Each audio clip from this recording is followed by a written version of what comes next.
going down. Surprise, nigga. Yeah,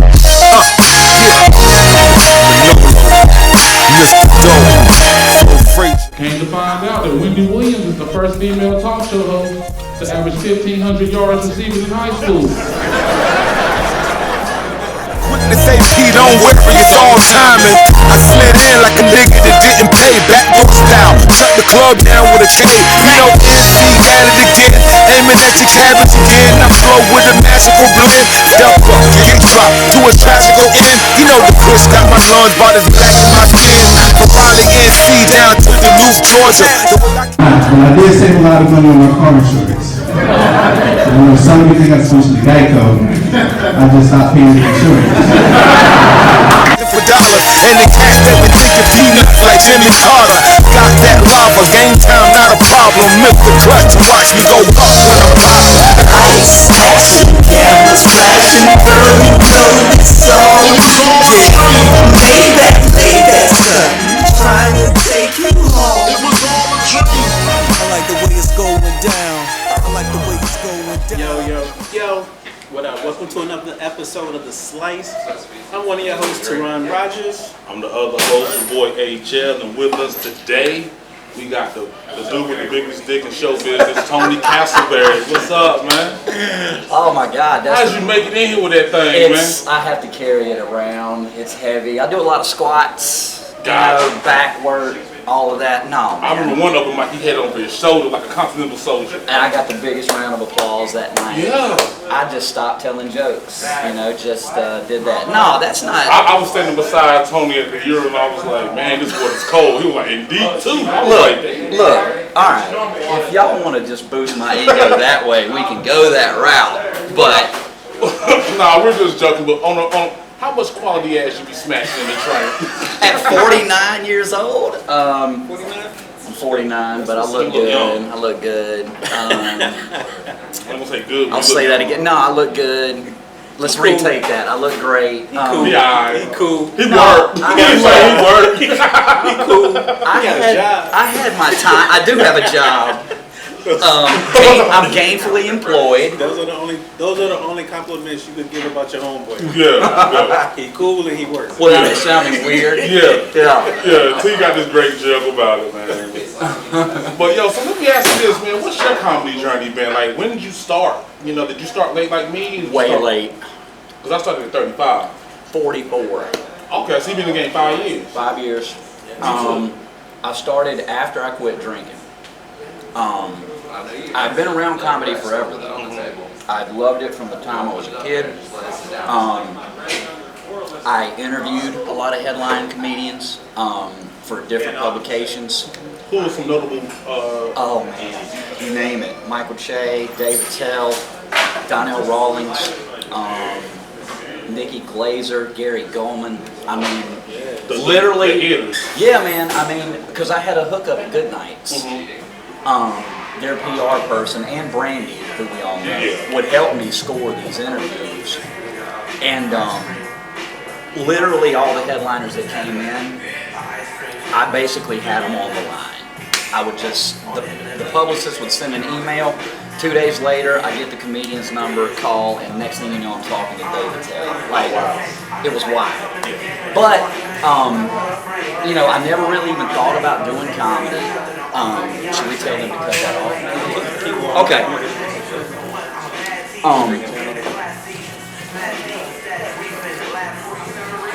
The music. Just a little bit. Bring it down just a little bit. No, turn the music down a little bit. Appreciate you. So yeah, I did that forever, and this whole time I'm spending so much time in comedy clubs, but I haven't ever even considered doing it. Right. After I quit drinking. Good. Now we were just saying, could you bring the music down just a little bit? So it's good. It's good. I figured. We're good. It's good where it's at right now. You gotta do a lot of editing today. I know, and I can't quit eating. We good now. That's what we're here for. But yeah, we catching it all, so. I'm hanging out in clubs 3 or 4 nights a week, watching so many shows, meeting so many comedians, both touring headliners and local. So I'm immersed, you know, like I'm in it. But never really considered doing it until after I quit drinking. And I was in Wilmington at the time, and the GM of the comedy club there, Dead Crow? Dead Crow, Amy Elfers, who you may know. Yeah, I know her. She's great. Awesome. Shout out to Amy Elfers. One of the best. She kind of encouraged me without saying like, hey, you should do comedy. She just like approached me like, have you ever thought about going up? And I was like, not really. Okay, so with that, not to cut you off, but has she seen you do something, or just She knew that I was curious about it? She knew that I was doing these interviews with people who were headlining her club. She sees me coming to all the shows. And she and I had some business lunches to map out like interviews for people, and I had made her laugh a couple times just hanging out. Yes, I just wanted to see what the... So I think she caught on like, and she knew I loved it, and also just from her kind of encouraging nature. She wants more people to try it. Yeah. You know what I mean? Which I think is great. Not every... To a point. I was about to say, not every club owner feels that way, and maybe we encourage too many people to do it at times. But she talked me into it. I went down to the open mic 4 times, chickened out 4 times in a row, walked out. And then the 5th time I went down there, Amy walked over and said, I signed you up. You have a perfect spot in the list. You're going up tonight. And with that said, I did, and I got 3 laughs in 4 minutes, which now would be like, But you got 3 laughs. But I got 3 laughs the first time out, and I was like, okay, and I've been doing it ever since. You know? Okay. Do you remember your first joke that you ever got a laugh from? First one that I got a laugh is one that I still tell, but it's evolved over time. Right. Yeah. But it's, have you ever seen a new cemetery? It's a weird question, right? Have you ever seen a new cemetery and people never say yes? And I go, I saw one recently. Just 6 headstones and a lot of potential. And people laugh. This was in my hometown, so I stopped to see if I could recognize any of the names in this skeleton patch. A couple minutes later, a lady came by to put flowers on one of the graves. I turned to her and said, won't it look nice when they fill this place up? It's dark and it's really... But people generally laugh at it, and that was one of the first jokes I ever wrote. Yeah, I've seen you a lot of times. You are really good. Oh man, I appreciate that. I was thinking on the way down here, I've seen some of the other people you've had on the show, and I'm like, I don't feel like I measure up to any of those people. But see, that's the thing about the show is that we want everybody. We want every opinion, every story. Yeah. From the beginners to the seasons like you to the ones that are going to be out in Hollywood soon, you know. The ones that move on. Yeah, because I think the thing is, everybody that we've had up here has at least had one banging ass show. Oh yeah, right? You know what I mean? Yeah. So it's like, the thing is, you can't tell, because comedy is a lifelong profession. I think so too. So like, if you don't quit, you're going to get better. Agreed. Totally Because agree. every time you step on stage, you're going to get better. So it's like, everybody that we have on the show, we see a lot of potential. Yeah. You know what I'm saying? And a lot of people, man, they reaching their potential. Like, man, to see where people were 5 years ago when we first started to where they are now, it'll blow you away, man. Oh, agreed. I mean, I think about how much better I've gotten from then. I can't even wrap my brain around it, but even the last year, you know what I mean? Like, after we got out of the lockdown, I think we all were like, let's do every set we possibly can. And that wore off for me after a while. A couple of those other ones, I said, all right, I think I'm good on that one. But I did. I wanted to do as many sets as possible. And I go in and out of that. Sometimes I wish I had a little bit more ambition to go do a set no matter what. But I also think there's something to be said for picking and choosing the mics that you get. Right, you don't want to tell your jokes in front of a room full of comics. Trust and believe, I found that out the hard way. Nobody's enjoying it. Well, it's not even that. It's more or less, if you have anything remotely good, you might get jacked. Agreed. You have to consider that, right? Oh, I have to because I done had so much shit jacked, man. Yeah. But let me ask you this. I saw this one video, right? And it was, you remember my George Washington Carver joke? I don't know if you know about my George Washington. Oh yeah. So I saw this guy. I don't know where he was from or whatever. It wasn't my joke, but it was so close. Almost the premise about George Washington Carver knowing only white people. Yeah. And that's why he came up with one of these. So my question to you is, how often do you run across trouble with lateral thought, where you think of something that somebody else has thought of, and now it's like, oh, I can't do that joke. Dude, I'm not gonna stop doing my joke. No, I agree. It's happened. Here's how it has happened for me a couple of times.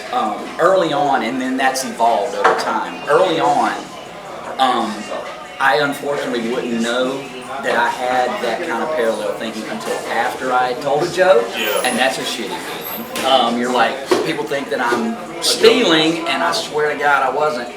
So I do the thing, where if you have something new that you think of, I Google it right away. I go on you want me to hit the... No. Okay. No, I was agreeing with you. Like, he and I, we call each other. Have you heard this before? Oh yeah, you got to. I'll text people, hey, have you ever heard anything like this? I will even go as far as to ask the comic that I thought may have told that joke. Hey, did you do a joke about this? Yeah. And I'm gonna tell you this. Most comics, I ain't gonna say, all the comics I've asked have always been real gracious about it. They'll be like, yeah, I did, or no, I haven't. Right. Yeah, well, the couple of times that it happened to me early on, I never stole anything, but people would come up and say, hey, somebody I know has something similar to that. That's generally how it goes, right? And even that makes me think that one's off the table. Right. I'm not touching that. But I'm so grateful for the fact that I have people, comedians in our scene, and even some that have moved, to LA or New York. I'll run it by them because they see more comedy than we do, probably, even though we do as much as we can locally here. I just want to make sure that there's never a hint of anybody thinking that I'm doing that. I want to be very careful about that because Carlos Mencia, Dane Cook, a lot of careers have been ended because even though they were blatantly out there. Well, yeah, Carlos has been on record like saying, yes, that's what I do, which was insane. I opened for him. You know how scary that was? I told all my B-rated material. Because you didn't want him stealing. One time I think he showed up 30 minutes late. He showed up 30 minutes late, and luckily I had to do all my shit because it's hard to fill 30 minutes. So of course I'm pulling out some of my good shit. You know what I'm saying? That would be everything I had if they asked me to do 30 minutes. It would be literally every joke I've ever written in my life. For me, it's about close to that. 45%. Yeah, okay. It was a solid 40. I didn't do. Because the thing is, I have, and I hate to say it like this, but I have jokes, black jokes, I have mainstream jokes, right? So, it was about 45% of all of my jokes. It was almost 100% of my mainstream, if that makes any sense. It does. I mean, well, the fact that somebody like him, who has been on record, like I said, you have to be more careful around him than anybody, and he's the headliner of the club, like, that shouldn't happen. Right, that's why they'll do it, because they feel like who are you? People that believe me over a local. Right. You know what I'm saying? Yeah. I'm already out there, I've been out there, so they still my question is, who am I going to tell that's going to even get anywhere? You know what I'm saying? And like if you to be local. Like if you raised hell about it, hey, he did this. Who's going to hear it? Who's going to... We can find out where he's going to be. He's not hard to find. Just saying. The funny thing about me is everybody thinks I'm being intimidating. No, I know who the enforcer is. This is the enforcer. Yes. That's why. Yes. That's why I make it a point to be overly nice to Teron. Yeah. Every time, not just because he's a good guy, because I don't want anything happening. I don't want no smoke, man. I'm too old for this. I do not want him pulling up in that Caliber, rolling that window down, looking like big perms. But yeah, Tony, with you though, yeah, it had to be 2019 because I started in 18. Yeah, The comedy contest at the Dead Club. Yeah. Oh yeah. So that's where I met you. That's right. I remember. That was my first time. I remember. God, I was so young in the you, comedy. you killed, yeah, because I was just, that was probably maybe my 5th time going on stage during that contest. I advanced to the finals of that, and I'm still shocked. I was telling somebody, it's so weird because I did that same contest on Saturday, didn't advance. And I'm such a better comedian now than I was then. That's one of those things, it's like, it really messes with your mind. I will say, if I was still living there and could have invited people to come, because those things they're popularity contests, at least those first rounds are. Yeah, that same year, me and you went to the finals, I was in the finals with you. We both lost. Yeah. Wilmington folks. It was such a great set, though. So fun, man. Oh, man. Yeah, It was everybody. electric. Man, Wilmington has the best crowd. I've So never had. good.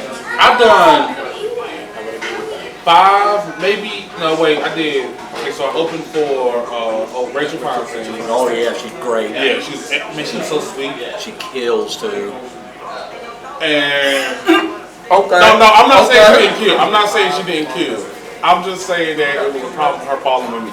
I hate to say it like that. I hate to say it like that. If that's what it was, But that's what it was. That was the night. I remember walking out and 3 or 4 cats walked out behind me and went to the bar and started buying me drinks all night. Dang. It was the most, like, because I did a whole weekend. Yeah. So the first night, that was when I had to tone it down the second night. That's the night upstage. That's a good problem to have. Yeah, it is. But the crowd is so electric, man. They are. It's like I would do a line and applause break. Yeah. Line, applause break. It was that way. The contest I did on Saturday, they started laughing at premises. I hadn't even gotten close to the punchline yet, and they were like, and it shocked me and kind of threw my timing off. At one point I was like, nobody ever laughs at that part. And they were laughing at the setup. I was like, oh, I've got them. Yeah. I've got them. You know what I mean? The best feeling is when you grab that mic and the first thing was, like, you could tell when that energy is right. Oh yeah. Yeah, it really is. And those crowds, like you said, those Wilmington crowds are some of the best that you can perform for. When it's packed like it was on Saturday, and then they had the finals of that competition last night, standing room only. I bet it was lit up in there. It's just, I mean, they turn out for comedy there because it's the only comedy show in town. You know what I mean? You got a couple options in Raleigh and Chapel Hill and Durham and whatnot. Yeah, but I hate to say it, but I really think local comedy, private, like the smaller shows, they're ruining the comedy scene because... Diluting it, you mean? Yeah. Huh. Because, like, it's not even just diluting it, it's to the point where producers need to put better comics on their show. That I agree with. Because what happens is you have all of these subpar shows, and you have, and it messes it up to the point where, like, I remember one time I was promoting my show that I had over at Hayman. Yep. And I was like, hey, I got a comedy show. I ain't trying to see that. You know why they're not trying to see that? Because all the time they went to a comedy show and it was a bunch of local, untalented people. Yeah. So then when we try to have the good comics come, they think it's going to be the same. They don't want to see it. So, like, I think there should be more of a better vetting process for the producers. That go ahead and give that newbie 5-minute guest spot at the beginning. Right. But make sure you have some Castleberries or some Mellows or some Alders or somebody. Agreed. Like headlining. Like, if you don't have one of the hitters headlining, don't do the show. Right. I totally agree with that. And like when I see, I think I'm maybe just echoing what you're saying here, but when I see a new show pop up, and then I look at the names on that lineup, and none of the names that you just mentioned or some of the other people that we know are great in this scene are on it, I'm like, nobody's going to come. And if that's your first show out, it might be your last. It might be the only one that bar is ever going to let you host because they're like, number one, nobody came. Number two, we didn't like the people that you brought. Why would we do this again? You know? I mean, there's a balance to be had, I think. I'm sorry, but there's a balance to be had between giving people a shot and putting on a solid show. And I think that any of the people, the veteran, really good comedians in our scene, And we know who they are. And they've proven that they will do those shows if you ask. So there's really no excuse for you not to have a hitter on your first show. It's not like we ain't got a buku amount of good comedy. Agreed. People that can carry half hours. You know what I mean? Like if you wanted to do a 5-minute guest spot with a new person, 15-minute feature, half-hour headliner, that's a show.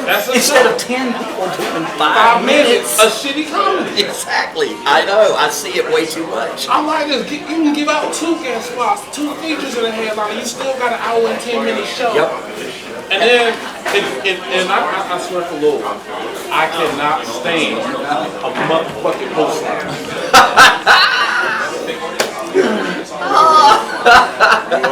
like I promise you, the only things that like I don't believe in a death penalty unless it's if a nigga's found guilty of post line. Post line and riding the left hand lane slow as fuck. Those are the only 2 things that deserve the death penalty in my book. That really does deserve a severe punishment. I don't care about murder. Murder, fuck it. A comic show. Life in prison, whatever. Somebody hosted the show. You should know that. Look, a motherfucker doing 20 minutes in between comics deserves to die. Oh my God. The absolute worst. Nobody's enjoying that. Man. Nobody. I remember one time I left. Motherfucking host line, that nigga did 30 minutes in front of me and called my name out and I walked right the fuck out. The hell with this $30 you were going to give me for this show or whatever it might have been. It was a free bill. Now yeah, fuck it. Drink tickets. Like this one guy hit me up this morning. Like last night, I saw it this morning. And I appreciate the offer. Don't get me wrong. But don't offer me no free bill from comedy. Not at this point. Especially when I got to take off of work to do a comedy. I got to take off of work. That means I'm giving up $150, $200 that, you know, for my shift, missing my shift, to come out and do something. A meal is not going to offset that. It's not. You know what I mean? We're going to get some tips. I don't want tips, man. I'm not on the pole anymore. I got to guarantee you something. Yeah. And we've done it. Man, we work for hot dogs. Man! like, let me tell you, in this 5 years, I didn't start getting paid till last year. Dude, yeah. I mean, even now there are times when I'm like, am I going to get paid? Are they going to pay me? And now I'm good about like making sure beforehand that I'm getting something, right? Like, all right, if I'm going to have to drive 45 minutes to this show, I better get some money. If you're saying you can't pay me, I'm telling you I can't do that show. I mean, you I'm not see your that value. desperate for the stage time anymore. Not anymore, because like, especially when you already know your joke, you have well-crafted jokes, you're ready. I'm relatively confident in what I have. Constantly Relatively. working on it, you know what I mean? Like I'm constantly working on it and trying to get better. And there was a time, particularly when I started in Wilmington, going to towns that I had never heard of, chasing open mics where 4 people were there, and it's like awful. And it's like, yeah, that whole paying your dues thing, all of that, I get it. No more. I'm so glad that I graduated from that relatively quickly, because that was just pure torture. It doesn't make you better, I don't think, after a while. I'll tell you what makes you better.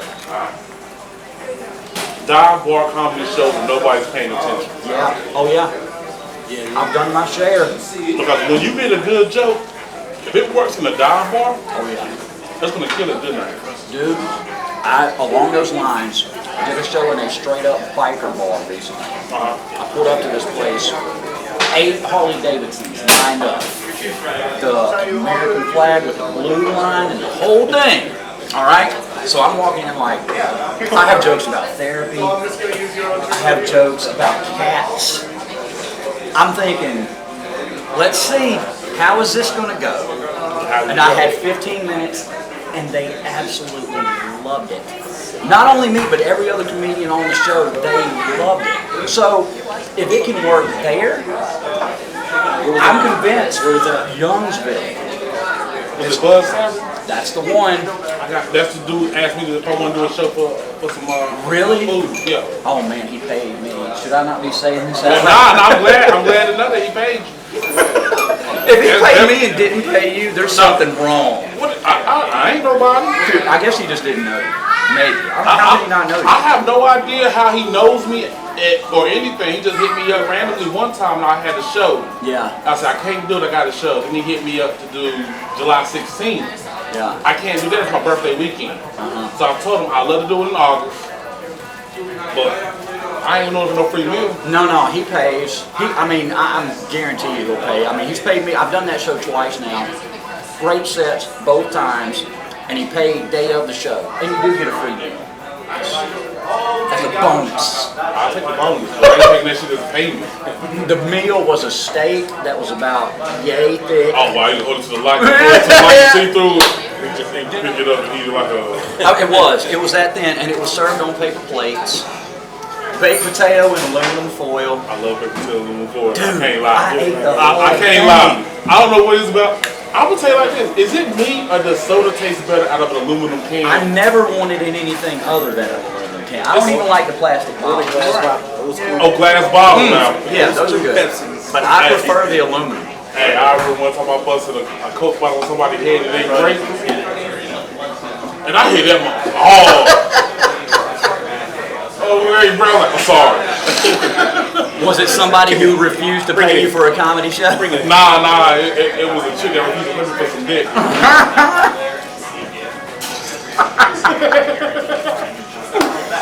Wow. I'm joking. I do not. For the record, yeah, we don't do that. Maybe. Yeah.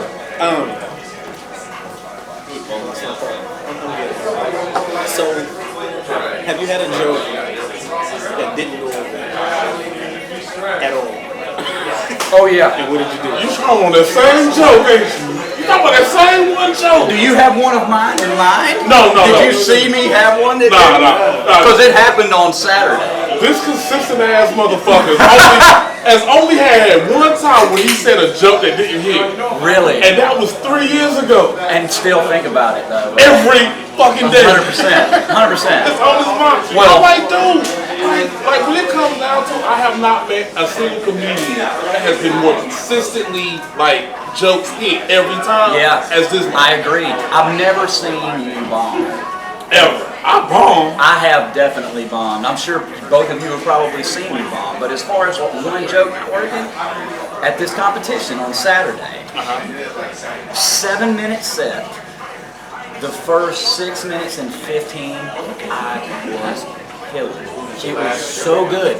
And my last joke was the one that lost. So it made it feel like the whole thing was a failure, even though 90% of it was so good.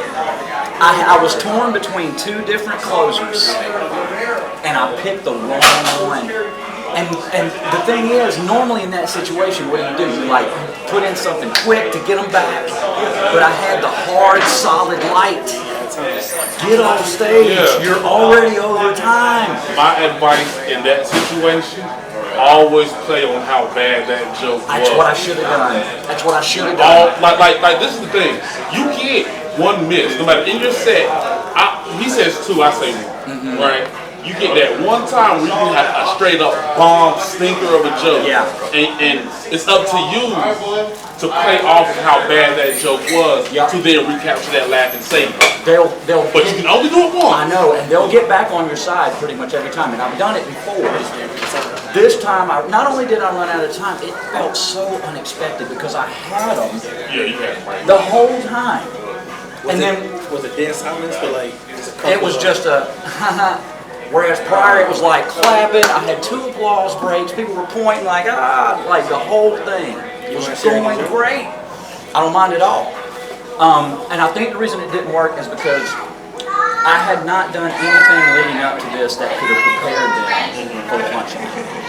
I should have done a joke that was a callback to something that I did earlier. Anyway, the joke is comedians tell you all the time, record your sets. You gotta record your sets. Do you record your sets? Yeah, I record most of them. Have you ever listened to your sets? Never once in my life. I try, but as soon as I hear my own voice, I come. And they did not like it at all. And so when they didn't laugh, I was standing up there like, And then there's another thing that I say, like so many people in this room are coming right now, and normally that'll build off of it. That got even less. And then I was like, I'm Tony, have a good night. And I had to get my ass off stage. And I knew right then I wasn't advancing in this competition.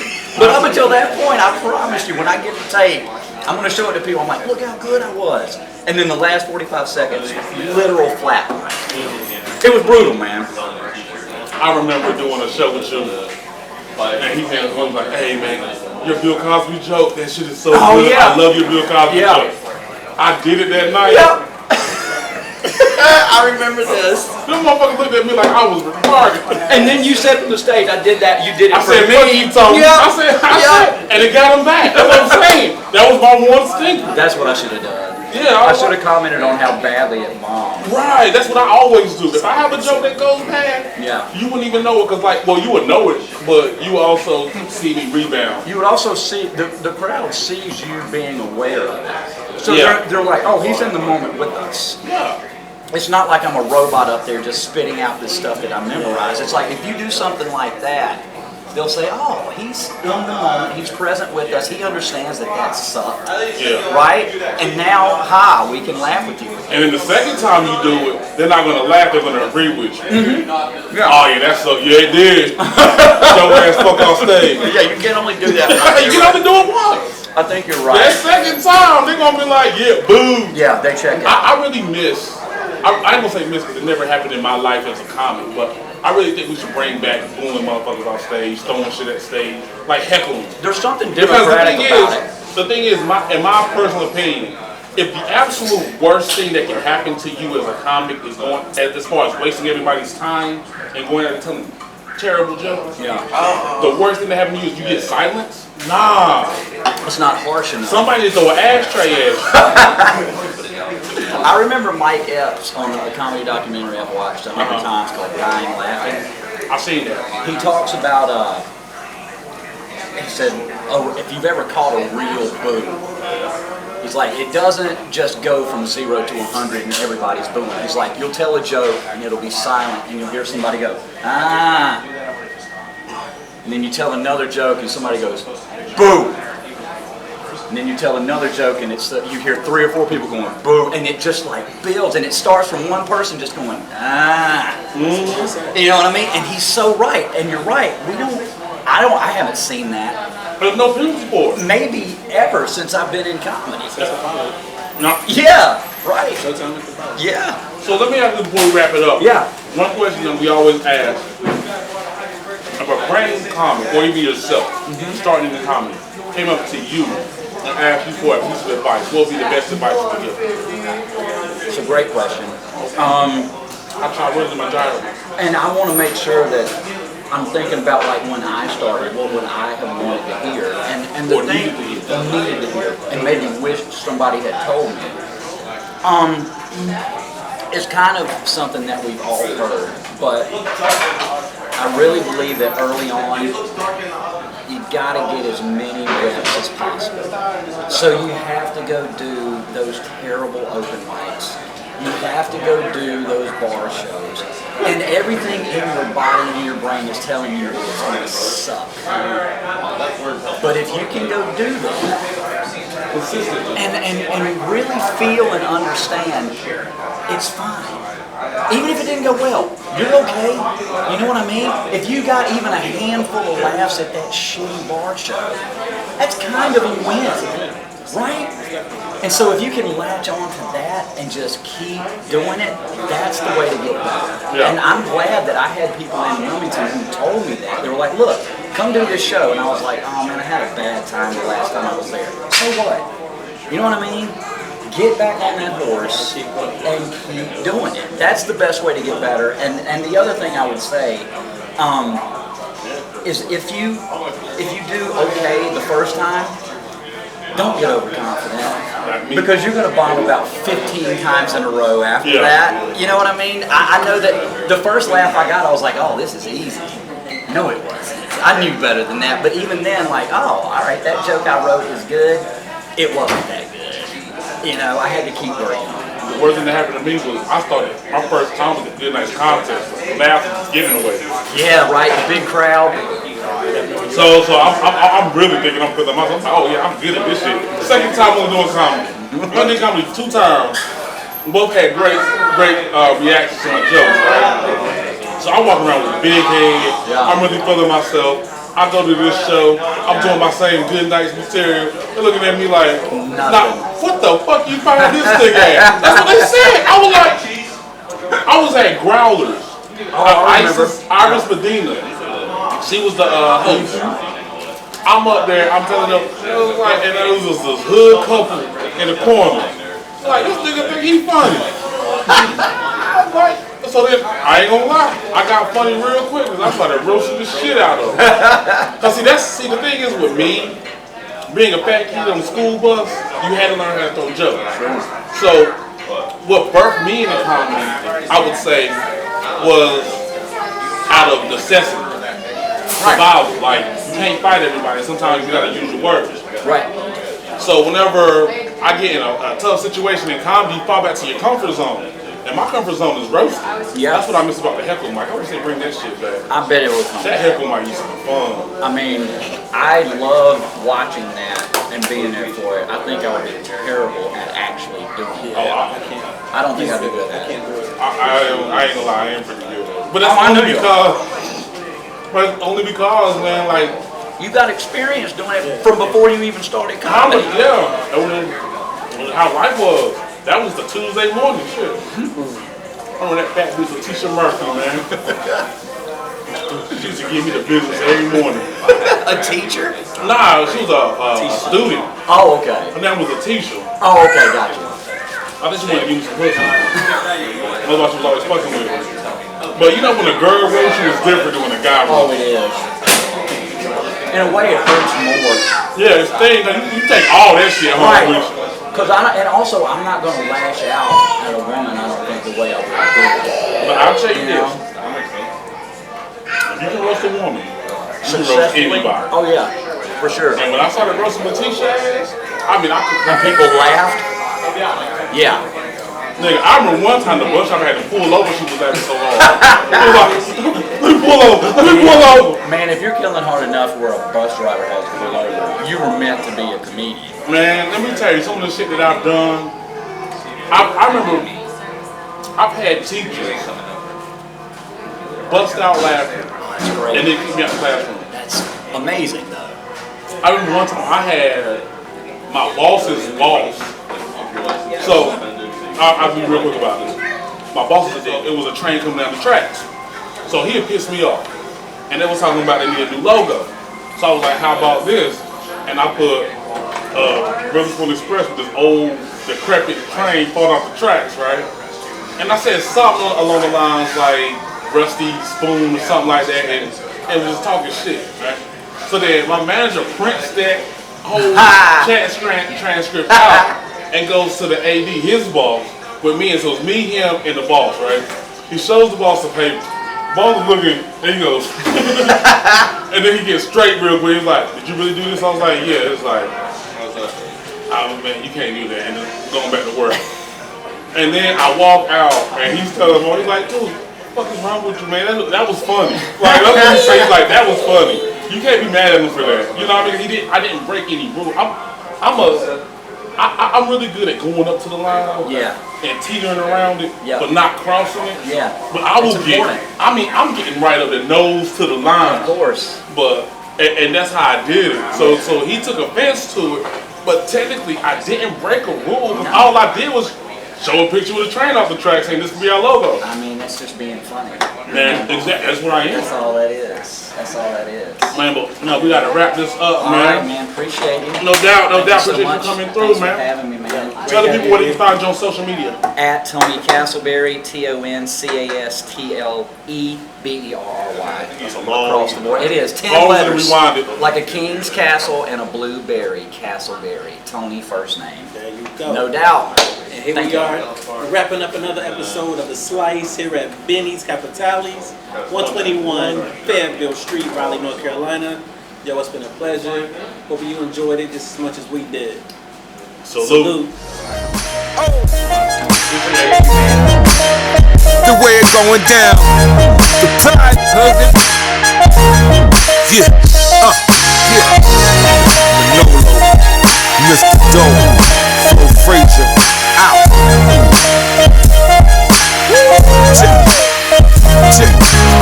I spit a bender, get the chest, no rhyming. Quick to say P, don't worry, it's all timing. I slid in like a nigga that didn't pay, backdoor style. Shut the club down with a K. You know NC at it again, aiming at your cabbage again. I flow with a magical blend. Step up, get dropped to a tragical end. You know the kush got my lungs, but it's black in my skin.